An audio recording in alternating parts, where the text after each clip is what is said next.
If you take a 99 year if you take a 99-year-old man whose heart is just stopped, a man who is frail, bedbound, and, actively at the end of his biological timeline, Mhm. and you perform CPR on him, you will violently break his ribs. Oh, absolutely. You will cause immense, just unimaginable physical suffering. Right.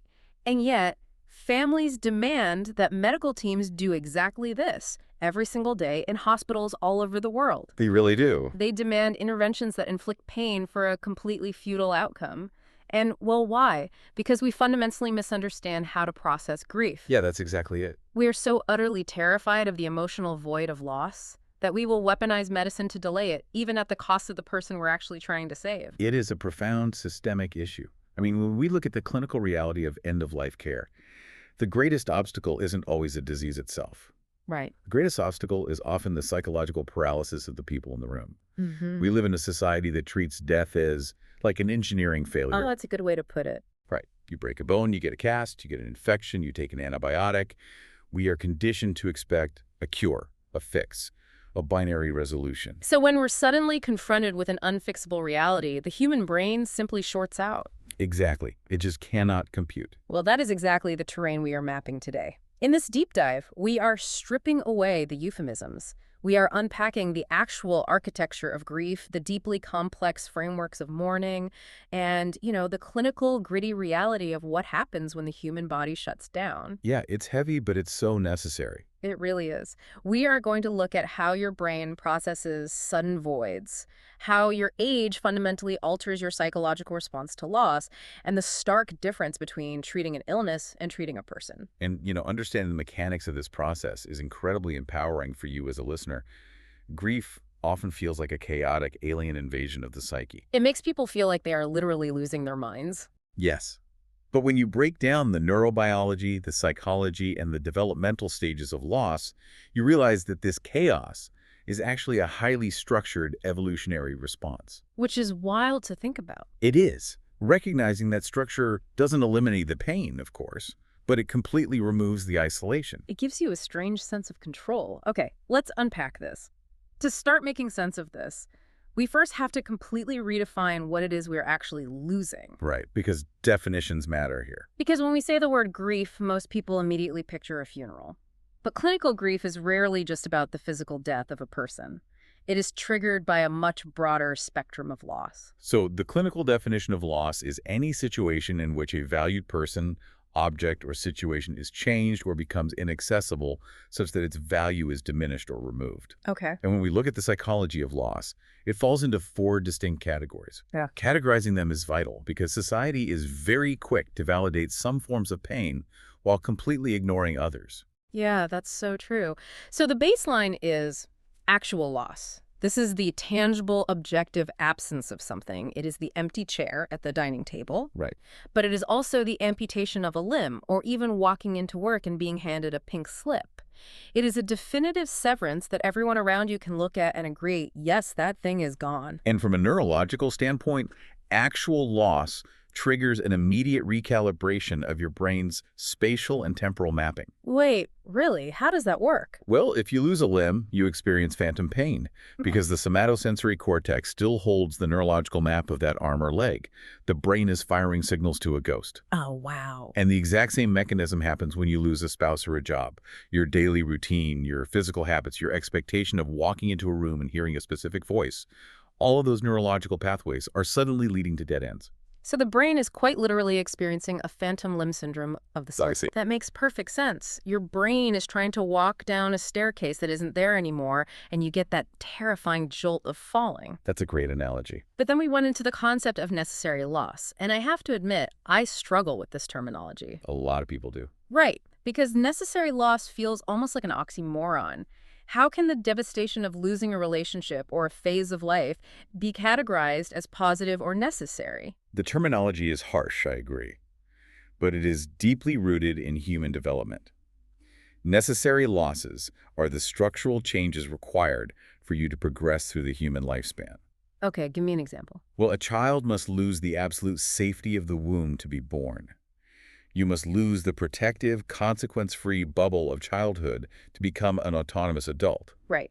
You graduate from college, which means the sudden permanent loss of that specific community, that proximity to your friends, that identity as a student. I tend to look at it like pruning a tree. Okay, I like that. If you've ever watched an arborist work, they are taking sharp shears and cutting off perfectly good green branches. It leaves a literal open wound on the bark. But if you don't cut away that old growth, the canopy becomes too dense, sunlight can't reach the center, and the tree rots. Yeah.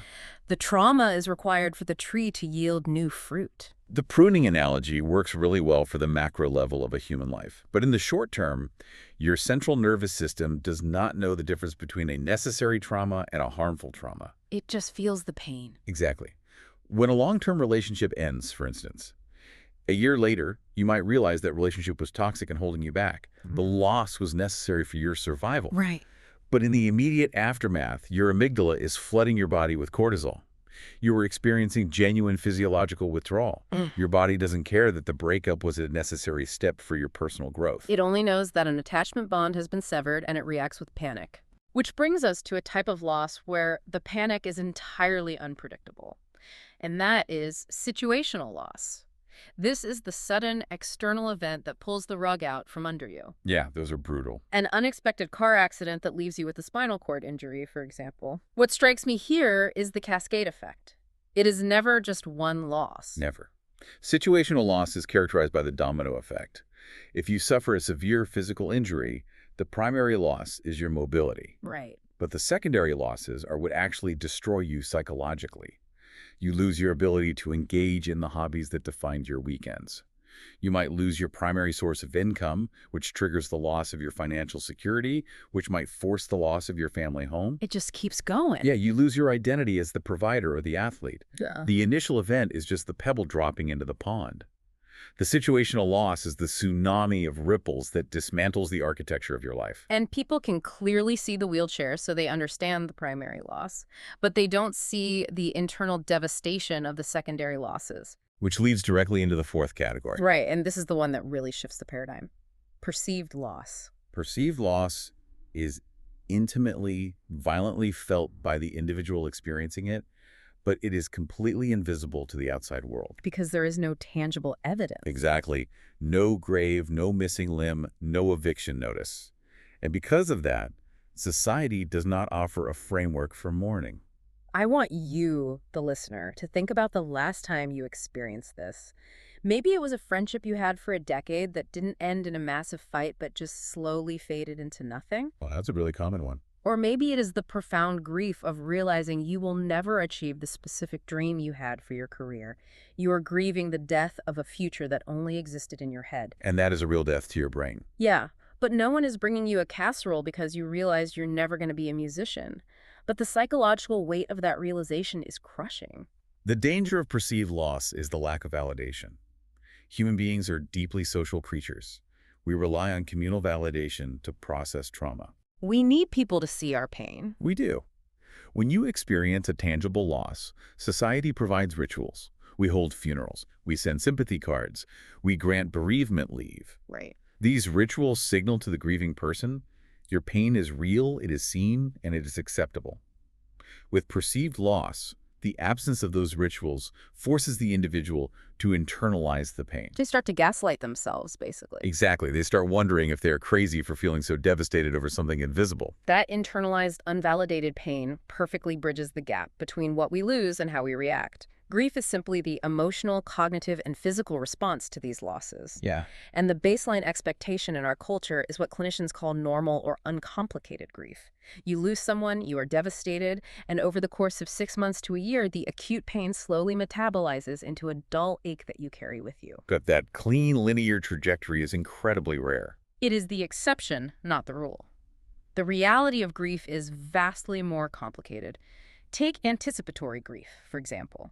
This completely upends the idea that grief begins at the moment of death. Oh, completely. Anticipatory grief begins the moment a terminal diagnosis is delivered. So the mourning starts while the person is still breathing right in front of you. Precisely. And what makes anticipatory grief so volatile is the dual reality occurring in the hospital room.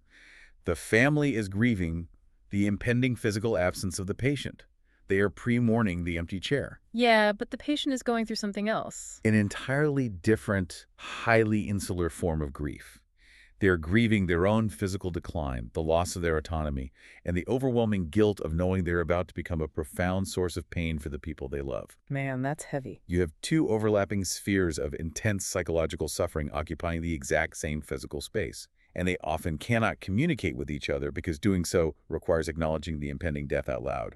That forced silence is heavy, but it still happens within a socially accepted context. Like, if someone has cancer, the community understands the sadness. Sure. But what happens when the grief itself is socially outlawed? We need to look at disenfranchised grief. This is when society actively denies your right to mourn. Disenfranchised grief occurs when the relationship to the deceased is not socially sanctioned, when the loss is not recognized as genuine, or when the griever is simply not recognized as capable of grief. The classic example in the literature is the end of an extramarital affair. That's a huge one. If a person's secret lover dies suddenly, they cannot attend the funeral. They cannot call in sick to work and tell their boss they are mourning. They cannot lean on their spouse for support. No, they have to wake up, make breakfast, go to the office, and pretend their entire world hasn't just collapsed. They're trapped in a solitary confinement of their own sorrow. Or, consider the profound disenfranchised grief surrounding hidden pregnancies or miscarriages or abortions. Absolutely. A woman might endure a massive biological and psychological trauma, but because the pregnancy was unannounced, or because the cultural stigma surrounding abortion is so intense, she is denied any avenue for communal mourning. The physical toll of the hormone crash, combined with the psychological toll of silent grief, is incredibly dangerous. The pressure builds without a release valve. It is like trying to hold a beach ball underwater. You can force it down for a while, but eventually the sheer physics of the situation means it is going to explode to the surface. That's a perfect way to describe it. And when it does, it often manifests as complicated grief. The system derails. And I think the most fascinating manifestation of this is masked grief. Masked grief is a masterclass in the brain's defense mechanisms. How so?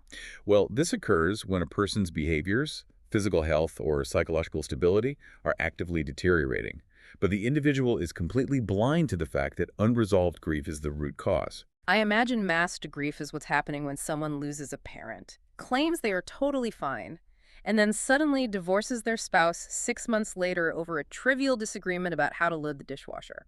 That is a perfect textbook example. The person will swear up and down that they are handling the bereavement with incredible strength. They'll say, "I'm strong, I've moved on." But their emotional regulation system is just shattered. Completely shattered, they become irrationally irritable, they lash out at their children, they make reckless financial decisions, or, very frequently, the masked grief somaticizes. It turns into actual biological symptoms. The gut-brain axis, right. Exactly.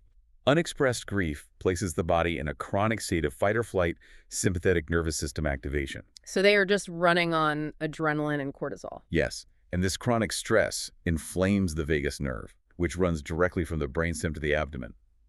The person starts developing chronic stomach ulcers, debilitating migraines, or severe muscle tension. Wow. They go to a gastroenterologist looking for a physical cure for their stomach pain, completely unaware that their check engine light is flashing because of unacknowledged mourning. The body keeps the score. So if grief is this powerful, if it can literally burn holes in our stomach lining and destroy our marriages without us even realizing it, how do we put a shape to it? How do we map this wilderness? For the last century, psychiatry and psychology have been obsessed with building frameworks to explain the mechanics of mourning. The goal isn't to cure it, but to give people a vocabulary for what they are enduring. Right. And the most culturally pervasive of these is, without a doubt, the Kubler-Ross stages of dying. The famous 5: denial, anger, bargaining, depression, acceptance. We see this everywhere. Oh, everywhere. It is in pop psychology books. It is a trope in movies. It is used to explain everything from death to a bad sports trade. But the way pop culture has adopted it is fundamentally flawed, isn't it? We have turned it into a neat chronological staircase. The public perception is highly gamified. You spend 2 weeks on the denial step, then you level up to anger for a month, you endure a season of depression, and finally you plant your flag on the glorious summit of acceptance, and you are permanently cured. Which is ridiculous. Clinically speaking, that is a complete myth. And Elisabeth Kubler-Ross herself deeply regretted how rigidly her theory was interpreted. Because grief isn't a staircase you climb to the top of, it is more like a messy room you have to live in. I love that. A messy room. Yeah, you don't unpack a box of anger and throw it away. Some days you wake up, you feel like you've reached acceptance, and then you hear a specific song on the radio and you trip backward over the same box of denial you thought you broke down a year ago. It is an oscillation. It is wildly nonlinear, and these stages are highly visible during anticipatory grief. Consider a patient who receives a stage 4 cancer diagnosis. Okay. The immediate neurological response is denial. And this isn't just stubbornness, it's a profound psychological shock absorber. To protect the brain. Yes. The brain cannot process the totality of its own non-existence all at once, so it rejects the data. Rah. They think the lab results are mixed up, the doctor is a quack. Then the shock absorber wears off and the reality hits the engine block. That is anger. But who do you get angry at when the villain is a microscopic cellular mutation? The anger seeks a target. It is often projected onto the oncology nurses for being too slow, or the family for being too overbearing. But very frequently, it targets the metaphysical. Odd. Yes. A patient with a deep, lifelong faith will suddenly direct immense, visceral rage toward God. The psychological contract, I was a good person, therefore I should be protected, has been violently breached, and the resulting anger is staggering. Then comes bargaining. And I always thought bargaining was just praying for a miracle, but looking at the sources, it shows up in incredibly mundane, practical ways. It really does. Like a family will utterly refuse to call a funeral home or look at burial plots, even when the doctors explicitly tell them they have days left. In their minds, signing a piece of paper finalizing the arrangements is what actually causes the death. They are bargaining for more time by refusing to acknowledge the logistics. Right. It's fascinating. And while Kubler-Ross focuses on emotional stages, the clinical framework that truly explains the underlying biological drive of grief is attachment theory. Oh, John Bowlby's work. Yes. Bowlby fundamentally shifted how we view mourning. He frames grief not just as an emotion, but as a severe biological disruption of our survival mechanisms. Because humans are hardwired to attach to caregivers and partners for survival, so when that attachment is severed, the brain interprets it as a literal threat to its own existence. Exactly. The first phase of attachment theory's mourning process is numbing. But this isn't just a psychological detachment. It is a profound neurochemical event. What's happening in the brain? The brain is suddenly hit with an overwhelming surge of traumatic stimuli. To prevent a complete systemic shutdown, the endocrine system floods the body with endogenous opioids and endorphins. So it's basically giving itself painkillers. Yes, this biochemical flood acts as an anesthetic, gating the sensory input. It is why people in the immediate aftermath of a death often describe feeling like they are floating underwater or walking through a movie set. The brain is chemically shielding them from the full voltage of the trauma. But the anesthetic always wears off, and that leads to the second phase, yearning and searching. This phase sounds almost poetic, but the clinical reality of it is terrifying. It is characterized by acute, overwhelming distress. Think of your brain as having a highly sophisticated predictive GPS system. Okay, a GPS. Your entire life, this GPS has mapped the exact location, habits, and presence of your loved one. When they die, the GPS doesn't instantly update. The brain continues to unconsciously scan the environment for them. Oh, man. You hear a key in the door, and your brain immediately floods with dopamine, expecting your spouse to walk in. When they don't, the dopamine crashes, replaced by a massive spike in cortisol. That is why people experience severe panic attacks in the grocery store months after a loss. They see a jacket that looks like their husband's, their brain screams, there he is, and the realization of the truth triggers a biological fight-or-flight response. Awful. The brain is frantically searching for the lost attachment figure like a toddler separated from its mother in a crowded mall.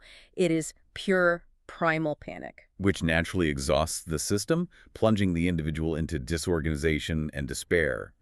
In this phase, the chaotic randomness of the universe becomes intolerable. The human mind demands causality. We need everything to happen for a reason. So the grieving person desperately tries to construct a narrative of blame. Yes, they'll say, if only I had forced him to go to the cardiologist earlier, if only they had taken a different highway. The brain tortures itself with hypothetical alternate realities because blaming oneself is paradoxically more comforting than accepting that death is chaotic and uncontrollable. It gives you an illusion of retrospective control. If it is my fault, then the universe isn't terrifyingly random. Eventually, though, if the mourning process doesn't derail into complicated grief, you reach reorganization. Right, you don't get over it, but you integrate the loss. You figure out how to exist as a new entity. And that integration is best explained by the dual process model. I consider this the most practical framework for the modern human experience. Because it acknowledges that capitalism doesn't stop for your grief. Precisely. The dual process model describes mourning as a relentless oscillation. You are constantly bouncing between loss-oriented stressors and restoration-oriented stressors. Right. So loss-oriented work is the deep, weeping, emotional processing of the absence. Looking at old photos, crying in the shower, feeling the visceral pain. But you can't live in the shower. Eventually, the water gets cold, and you have to get out and figure out how to log into your deceased spouse's bank account so the mortgage doesn't bounce. That is the restoration-oriented work. It is dealing with the brutal logistics of survival. Paying the bills, attending the probate court hearings, figuring out how to cook for one. It's exhausting. The sheer cognitive load of context switching between profound existential weeping and navigating the automated phone tree of a life insurance company is what makes grief so utterly exhausting. You are jumping between the sacred void and the mundane bureaucracy of living. The world keeps spinning relentlessly, even when yours has completely stopped. But here is the massive pivot in understanding all of these frameworks. Okay, what is it? The way we navigate that oscillation, the way our brains process that search for meaning, changes drastically depending on how old we are when the loss occurs. The lifespan of grief is not a monolith. Oh, not at all. The cognitive hardware available to a 3-year-old is vastly different from an 83-year-old, which means their experience of grief is functionally a different phenomenon. Human developmental stages entirely dictate the parameters of our mourning. If we start at the beginning of the lifespan with toddlers, the fundamental hurdle is a lack of cognitive permanence. Meaning what exactly? A developing brain simply does not possess the neural pathways required to comprehend forever. They understand absence, but they don't understand finality. So how does that manifest? Because they still grieve. It manifests physically. A toddler's world is built entirely on the predictability of their environment. When a primary caregiver dies, that predictability is shattered. The toddler's limbic system registers the massive distress of the surviving adults, and it floods the child's body with stress hormones. Right. Because they lack the complex vocabulary to articulate existential dread, their brain resorts to an evolutionary distress beacon, which is massive regression. The nervous system basically hits the undo button on their development. You might have a child who has been fully potty trained for 18 months, and the week after their mother dies, they begin wetting the bed every single night. Exactly. They might completely lose their ability to self-soothe, demanding a pacifier they gave up a year ago. Their sleep architecture falls apart. Yes, they are biologically signaling, my environment is unstable, I am reverting to my most vulnerable state, so you will protect me. Wow. And then as we move into school-aged children, the prefrontal cortex has developed enough to begin grasping the permanence of death. They know the person isn't coming back. But their emotional regulation centers are still incredibly immature. They possess the knowledge of the tragedy, but completely lack the tools to metabolize it. This is where we see grief heavily masked as behavioral delinquency. A 9-year-old loses a sibling. The immense pressure picker of sadness, confusion, and fear has nowhere to go. So it converts into kinetic energy. They start acting out in the classroom. Right. They become deeply rebellious. Or, tragically, they might begin bullying other children, seeking to exert control and inflict pain to externalize their own suffering. And the tragedy is that teachers and parents often discipline them for the behavior, entirely missing that the aggression is a desperate, maladaptive symptom of acute grief. Then we reach young adults, and this demographic is fascinating because they possess full cognitive capacity and emotional vocabulary, but their life stage makes them uniquely vulnerable to a specific type of devastation. Because young adults are in the prime phase of future building. They are drawing the blueprint. Exactly. So when a 22-year-old loses a partner or a best friend, they're not merely grieving the tangible loss of the person in the present moment. They are suffering the massive intangible loss of a 50-year future timeline. They're grieving the wedding that won't happen, the children that won't be born, the houses they won't buy, the vacations they won't take. All gone. If you lose your spouse at 80, you are grieving the past and the present. If you lose your spouse at 20, you are staring down the barrel of 6 decades of an altered, empty timeline. The existential dread of having to navigate an entire human lifespan without the person you planned it with is staggering. And young adults often respond to this by suppressing it, putting on a brave face, and falling into intense traps of self-blame.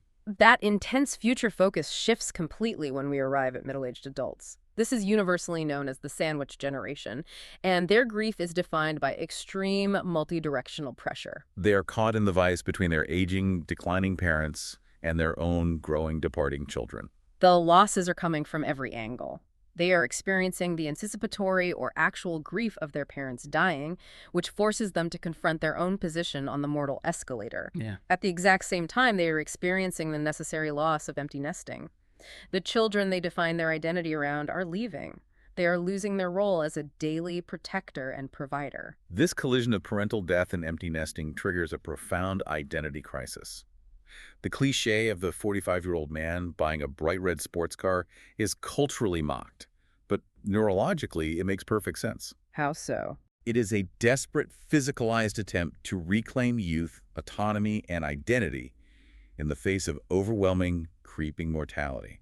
They're grieving the absolute end of their youth. Which brings us to the final chapter of the timeline, older adults. And there is a highly specific, visceral reality to how the elderly process loss. You see, an older adult isn't just dealing with the external losses of their peers dropping away. No, they're battling the relentless internal betrayal of their own biology. The clinical observations here are striking. Consider the anecdote from the sources of an 88-year-old man with severe macular degeneration. He is legally blind, yet he absolutely insists on driving a massive 30-foot motorhome across the country. Yeah, that's a classic example. And when his family finally stages an intervention and attempts to take his keys away, he erupts into a violent, screaming rage. It is so easy to dismiss that as just an old man being stubborn. But it is not stubbornness at all. Yeah. It is a profound manifestation of grief. Explain that. It is the grief of physical and cognitive dissonance. Inside his mind, his internal self-representation is preserved in amber. His brain perfectly remembers being a vibrant, powerful 50-year-old man who could easily pilot a motorhome. His identity is anchored to that capability. Right. But his physical shell has degraded. When the family takes the keys, they're not just taking a vehicle. They are forcing him to acknowledge the death of his autonomy, the death of his capability, and the undeniable proximity of his own end. That outrage is pure, unadulterated grief for his own failing body. Your mind is writing checks that your biology can no longer cash. The friction there must be maddening. But there is a massive paradox embedded in this life stage. What's that? Despite the relentless physical decline, despite losing spouses, siblings, and friends in rapid succession, older adults actually tend to process the concept of death with far more grace and stability than younger people. They do, and the mechanism behind that is effectively exposure therapy. Wow, exposure therapy. Yeah, by the time a person reaches their 8th decade, they have attended dozens of funerals. They've watched their parents and their peers transition. They have been forced to intimately understand that death is not an error in the system. It is the fundamental feature of the life cycle. And their perception of time has shifted, too. Furthermore, yes, when an 85-year-old loses their spouse, the tragedy is profound, but they do not feel the existential terror of facing 50 empty years. The underlying acceptance that their own biological timeline is short provides a strange, comforting buffer. They know the separation is temporary. Understanding this vast spectrum of developmental response is the absolute bedrock of end-of-life care. Because a healthcare worker cannot walk into a room and treat the grief of a terrified 20-year-old the same way they treat the grief of a 90-year-old. Absolutely not. This brings us to the clinical bedside. When the theories end and the biological shutdown begins, how do medical professionals practically intervene? The standard of care in nursing and medicine demands a holistic approach. Now, holistic is a term that has been hijacked by the wellness industry, but in a clinical hospital setting, it has a rigid, vital definition. What does it mean there? It mandates that a provider cannot separate the diseased organ from the human being housing it.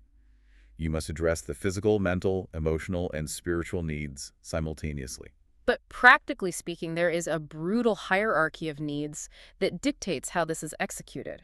You cannot achieve a profound spiritual breakthrough with a patient who is actively vomiting. Exactly. It is Maslow's hierarchy applied to the deathbed. The absolute barrier to any psychological or spiritual care is unmanaged physical distress. That makes total sense. You cannot ask a dying patient about their deepest fears regarding the afterlife if they're writhing in excruciating pain or gasping for air, or if their bed is parked right next to a chaotic, brightly lit nurse's station where alarms are blaring every 10 seconds. The clinical environment and the somatic symptoms must be ruthlessly managed and stabilized before any higher-level emotional work can occur. The environment itself is part of the treatment. And this philosophy is legally and ethically enshrined in what the medical field calls the Dying Person's Bill of Rights. That's a powerful document. It is a profound rejection of the idea that a dying person is no longer a person.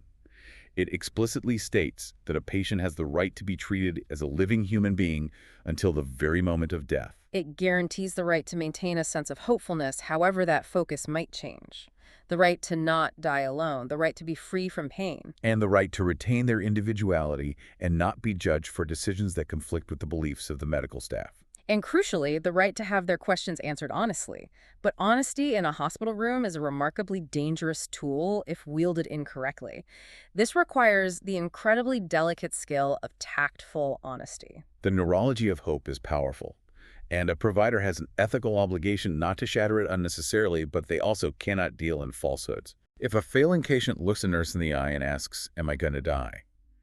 the provider cannot say, "Don't worry, you'll be fine." That destroys trust. But flatly stating, yes, your organs are failing and you will be dead by Tuesday, is an act of brutal clinical violence. Exactly. Tactful honesty requires acknowledging the gravity of the situation, validating their fear, and shifting the focus from cure to comfort and presence. It is also about giving the family permission to break down. The idea of this stoic, robotic medical professional is completely outdated. Clinicians now recognize that when a nurse sheds a tear with a family, it isn't a breakdown of professionalism, it is a therapeutic tool. It normalizes the grief in the room. It signals to the family that this space is safe for profound emotion. But I want to push back on this idea of perfect holistic balance, because in reality, the physical and the emotional are constantly at war. Where do you see the primary conflict? In the friction between sedation and connection, I have seen this happen so many times. A patient is actively dying, and their body is in profound, agonizing pain. The biological imperative is to flood their system with morphine or fentanyl to eliminate the suffering. Yes. But the moment you do that, you suppress their consciousness. The family standing by the bed pushes back violently against the painkillers. They say, "No, don't sedate him. We need him to stay awake so we can say goodbye." His brother's flight doesn't land for 3 hours. That happens all the time. The family's emotional need for closure and connection is in direct hostile conflict with the patient's biological need for pain relief. How on earth does a medical team negotiate that? It is the most agonizing negotiation in healthcare. The nurse is ethically bound to be the ultimate advocate for the patient's physical comfort. The patient's body is the primary client. Right. In these scenarios, the provider has to engage in incredibly delicate psychological reframing with the family. They have to gently pull the family out of their own anticipatory grief and anchor them to the patient's immediate reality. What do they say? Saying something like, "I know how desperately you want to speak with him, but his pain is causing his heart rate to skyrocket, and managing his suffering has to be our first priority. He can still hear you, even if he cannot respond." So you have to tactfully pivot the family from seeking a conversational goodbye to accepting a sensory, presence-based goodbye. Exactly. It is a heartbreaking battle between treating the illness, treating the pain, and managing the collateral damage of the family's grief. And this battle is exactly what forces patients into the most fundamentally misunderstood crossroads in the entire healthcare system, the transition from palliative care to hospice. The public, and even some healthcare workers, use those two terms entirely interchangeably. But clinically, legally, and philosophically, they are radically different phases of the medical journey. They both prioritize symptom management and quality of life, but their ultimate objectives are completely divergent. I think the easiest way to understand this is to picture the medical journey as a massive highway. When you receive a serious diagnosis, you get on this highway.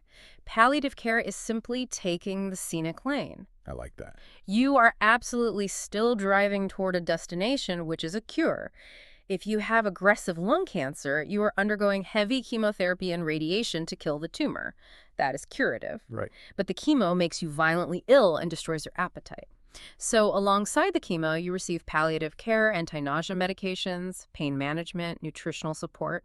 The palliative team is just making sure the ride in the scenic lane is as comfortable as possible while the oncologist tries to save your life. You can drive in the palliative lane for years. Exactly. Palliative care runs concurrently with life-prolonging treatments. The goal is to cure the disease without letting the side effects destroy the patient's quality of life. Hospice care, however, is taking the final off-ramp from that highway. You stop driving, you pull the car over, and you turn off the engine. Yes. When a patient enters hospice, a fundamental legal shift occurs. A physician has certified that the patient's prognosis is roughly 6 months or less, assuming the disease follows its natural course. Wow. Okay. The moment a patient formally elects hospice, all curative and life-prolonging treatments absolutely cease. The chemotherapy stops, the dialysis stops. The objective completely flips. The goal is no longer to fight the disease. The goal is to surrender to it with as much peace, dignity, and comfort as humanly possible. The medical arsenal is entirely repurposed from attacking the illness to neutralizing the symptoms of the body's natural shutdown. And this transition comes with incredibly strict bureaucratic and insurance-based rules that families rarely understand until they trigger a crisis.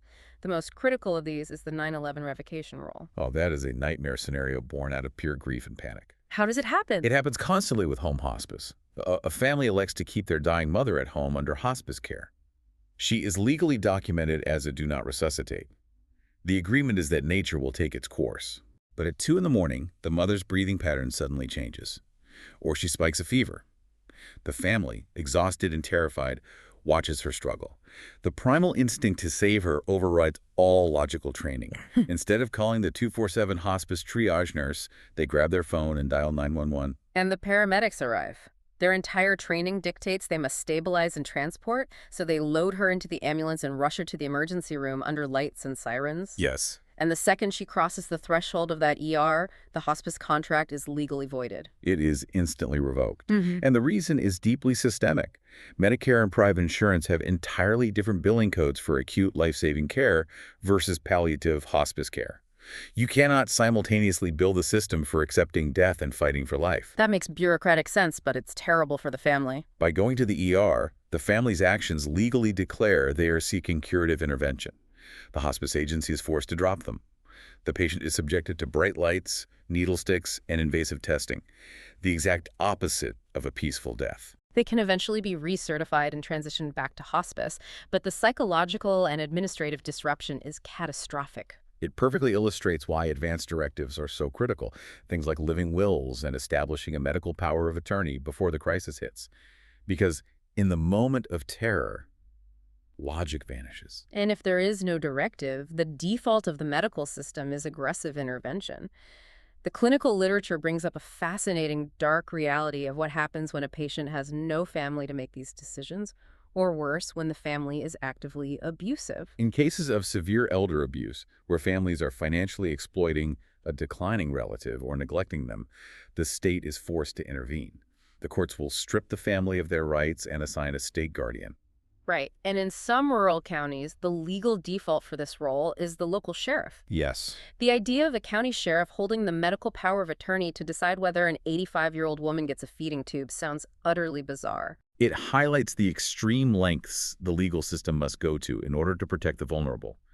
The state steps in to ensure that medical decisions are based purely on the clinical reality and comfort of the patient, rather than the greed, dysfunction, or unresolved grief of a toxic family unit. But even in loving families, unresolved grief creates horrific ethical dilemmas. Which brings us back to the hook we started with, the 99-year-old man. That is such a heavy anecdote. The clinical instructor in the source material shared this, and it is the heaviest, most agonizing reality of end-of-life care. This man was entirely bedbound. His organs were actively failing. He could not feed himself. His biological timeline was at its absolute end. But his family adamantly refused to sign a do not resuscitate order.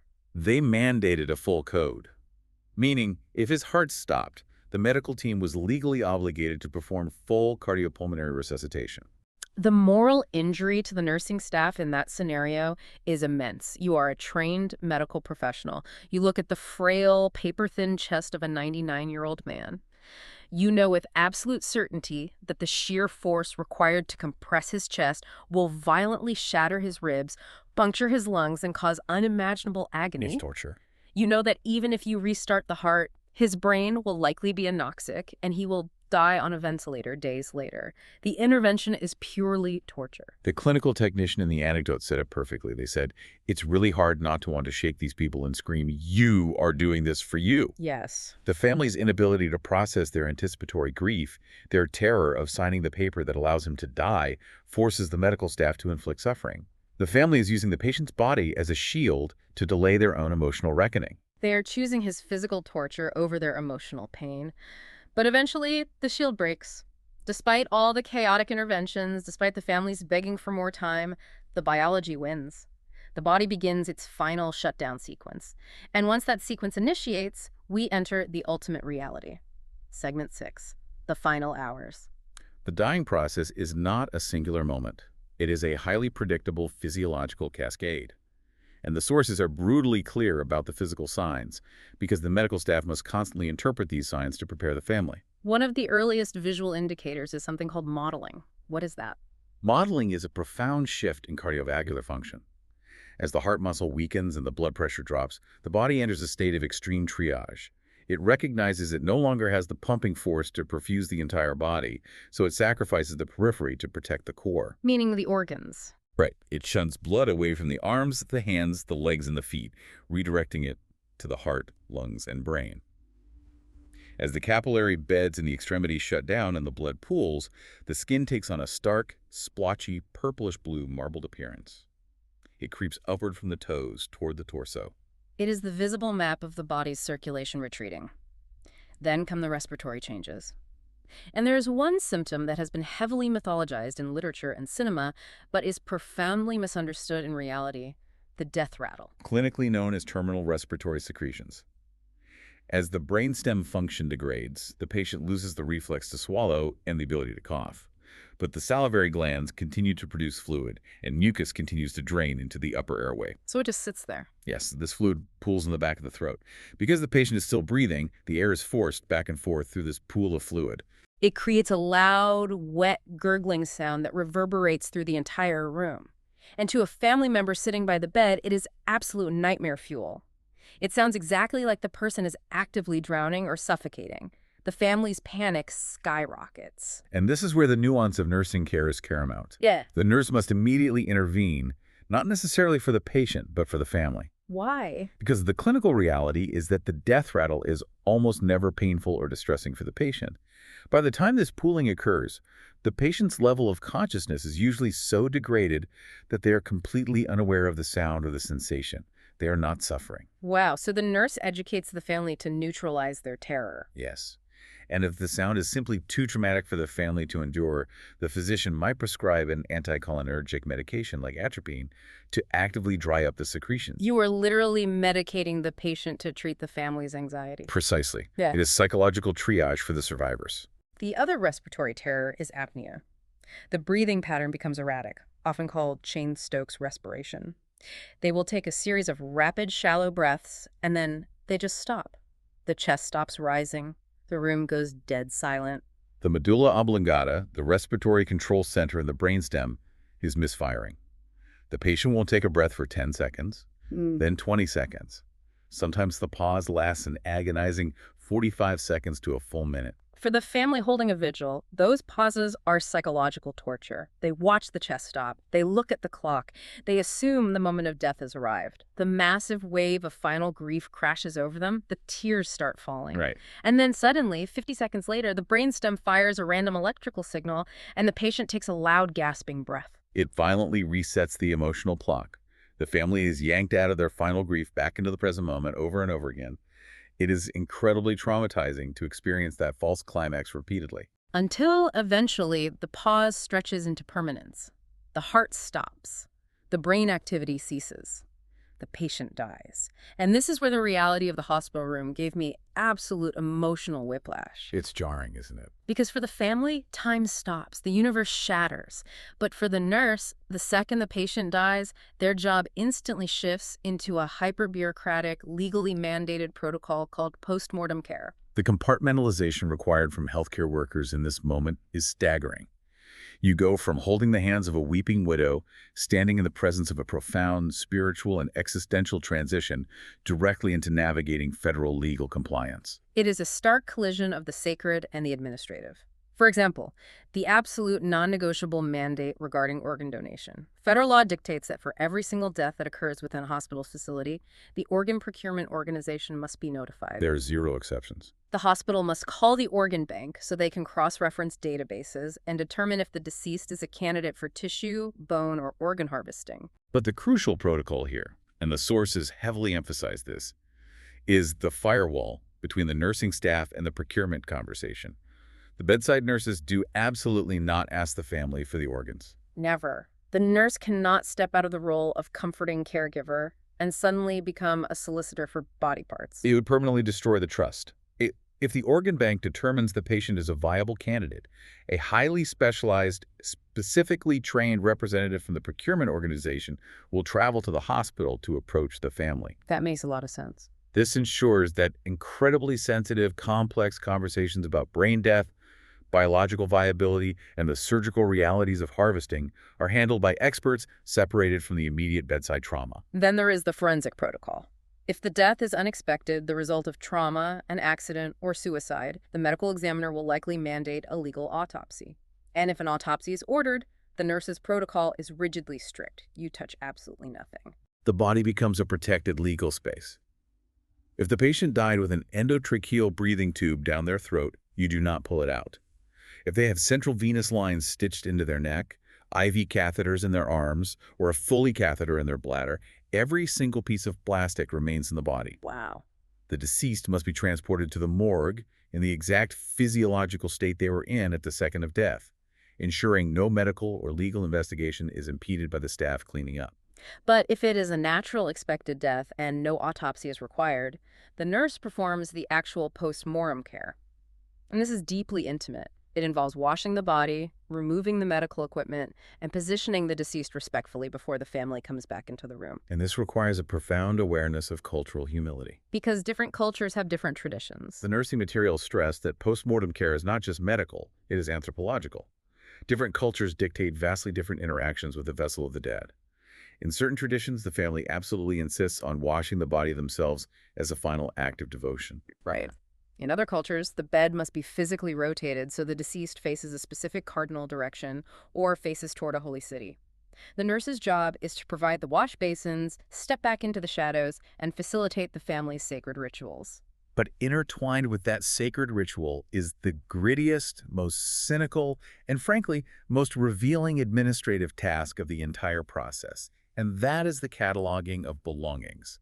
The meticulous documentation of the patient's physical possessions. The nurse has to legally log exactly where every item went. Who took the gold wedding band? Who signed for the eyeglasses? Who physically carried out the old scratched Timex watch? It seems so incredibly mundane, almost offensive to worry about a $10 watch while a body is cooling in the bed. When it's so vital. Because in the throes of acute, blinding grief, families will absolutely accuse the hospital staff of theft if a mundane item is misplaced.